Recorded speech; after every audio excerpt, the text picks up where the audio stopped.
for shape theory would be like if you were to draw a character, let's say I usually draw a circle, right? And then you have the face. So that's pretty standard. But if you want to go, I mean, that's a standard way to start guiding your face. But if you want to do like Disney crazy top stuff and you want to make a guy like really relaxed, really trustworthy looking, you kind of make him look rounded like this. And then you put a big old nose on his face. Big old, those big old Disney eyes. He doesn't look like much of a threat, right? This big old chunky dude. I don't know, maybe he's got his chin hiding underneath here somewhere. Pretty fat, but you get what I'm saying. So like the basic idea of having softer, rounder features. This big old fat face, ears hiding back here somewhere. It creates the effect that he's not really much of a threat. And then if you do the same thing with, let's say, still start out with a round face, but when you come out, square the jaw off more, like a mushroom almost. And then you could do his nose, his mouth. I'm going fast so you can see what I'm saying. And his eyes.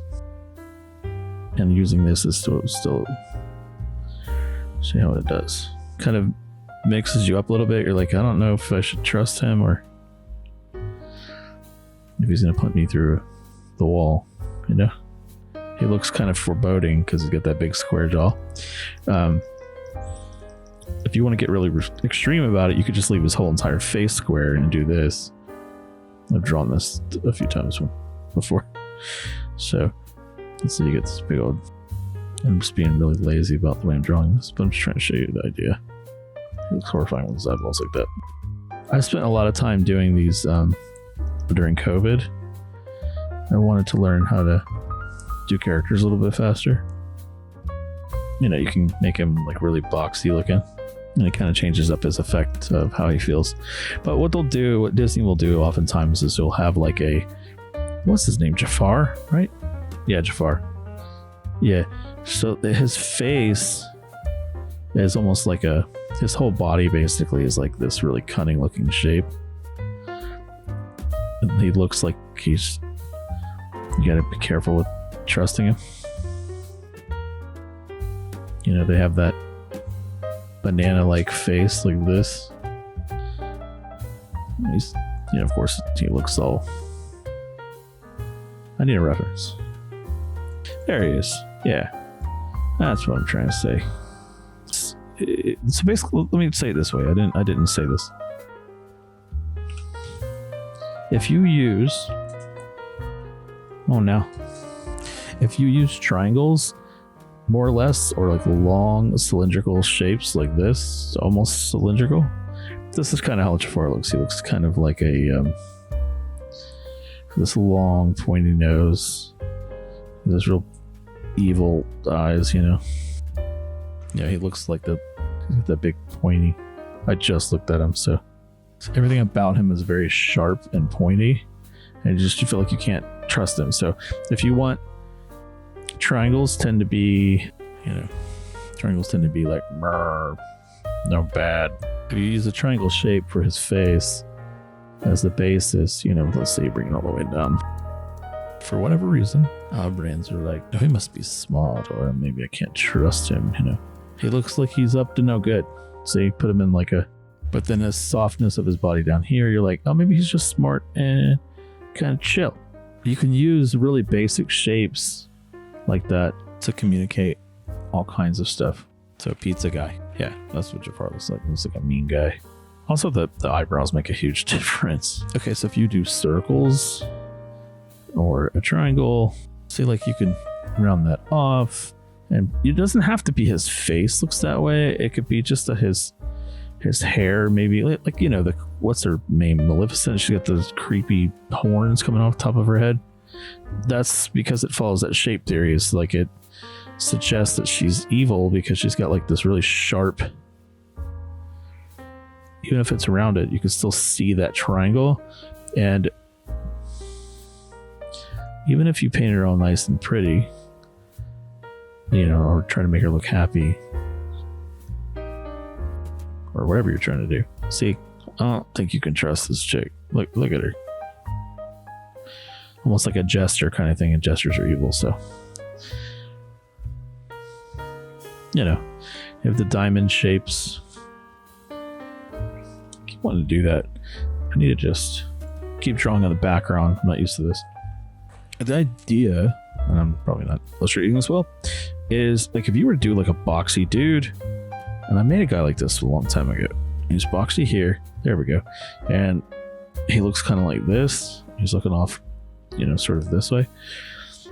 You can do like these. He looks like he's going to punch you in the face kind of guy.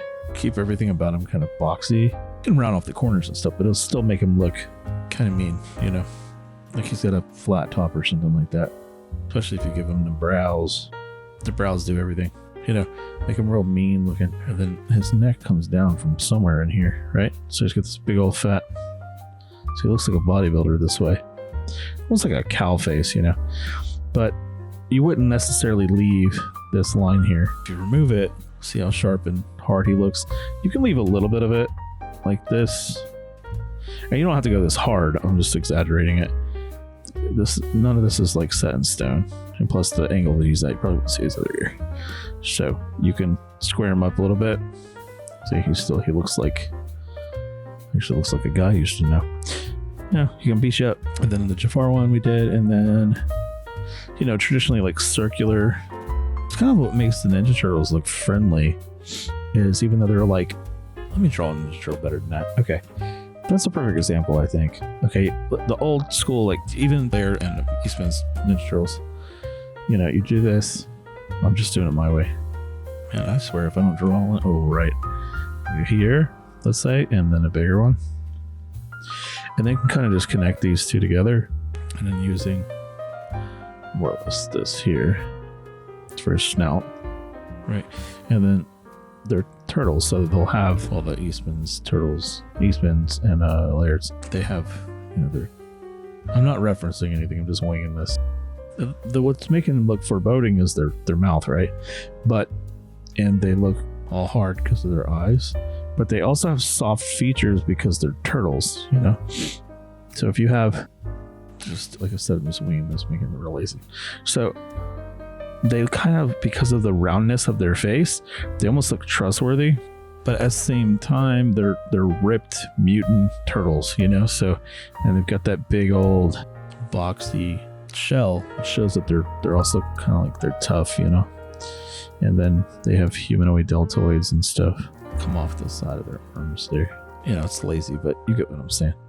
The idea is that they have like a mix of the different things. Like they have soft ovals, and then they have hard rectangles, and their teeth are grinning and stuff, but they still have softness in them, and then they have those hard rectangles here.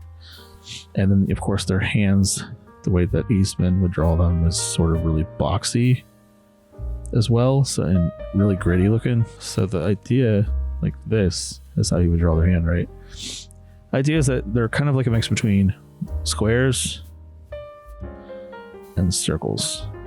So the square being like they're strong, circle like you can trust them. Obviously Splinter looks evil anyway, or Splinter, Shredder, but he's a samurai, and samurais are supposed to look creepy and scary. It's the whole idea. But he has that ninja-like mask, but it's pointed, and it's also got sharp triangles everywhere. There we go. It's a better example. I never really draw Shredder, so yeah, he's got like, he's boxy. He's actually, I didn't actually look at him until just then, right? So just from what I can remember how he's designed, if I drop the opacity on this so you can actually see it, that's not entirely off base, right? I just was winging it. So if we pull that down a little bit, so I'm saying that's the idea of character, the character shape theory, in creating the idea that Obviously, he's strong. He's stupid strong, but he's also got all these sharp angles on him. You know, like he's got this really crazy looking armor, and he's ripped out to nobody's business. Look at his muscle structure. But he's also got these ridiculous, again, sharp points or triangles, like Wolverine, basically. So you got sharp triangles there. But his chest as well, he has like this, I'm exaggerating his form, so you can see what I'm saying. There's triangles here, and then he's squared off. So anyway, and his shoulders are massive, and of course he has points on his head. So sharp points are always going to make you feel that you should be afraid of this character. Whether if he doesn't have any soft, Shredder has nothing soft about him. He's really sharp lines and all that. If you compare him to an actual turtle drawing, I don't need all of these guys, but you see what I'm going for here. Hold on. Same thing. You can see that they have like these sharp lines like Shredder, right? So they're not really like to be messed with either. But they have this like roundness to their face. I am not tracing that well. I'm trying to show you like quickly. Obviously you see that the roundness there. Then they have like that again, the kind of like don't mess with me vibe with their bandanas, and then they have the roundness of their head. So their head kind of says you can trust this, but their muscle structure says we're badass, so we're gonna wreck you. So it's kind of cool, just the way that the theory works. These muscles are ridiculous. They're mutants that can have whatever bumps they want. So they're all pretty much the same though. They just have different weapons. I mean, the cartoons were like that too. But if you notice the parts of them, their weapons are really sharp. They have some angled chiseledness to their bodies. Like, there's your triangle. There's your, your rectangles, more or less, across their chest. But you do have some softness in their muscle structure as well. So that's kind of cool. You can kind of see like the bubbles or circles there. If you kind of just take your time to trace this stuff, you can see that their muscles are kind of rounded. Chiseled a little here, but more or less rounded off, similar to their faces. That gives you the feeling that the pointiness plus the roundness is, I can trust you, but you're going to kick my ass. That's the idea behind character theory anyway. That's what I know of it. That's how I think of it.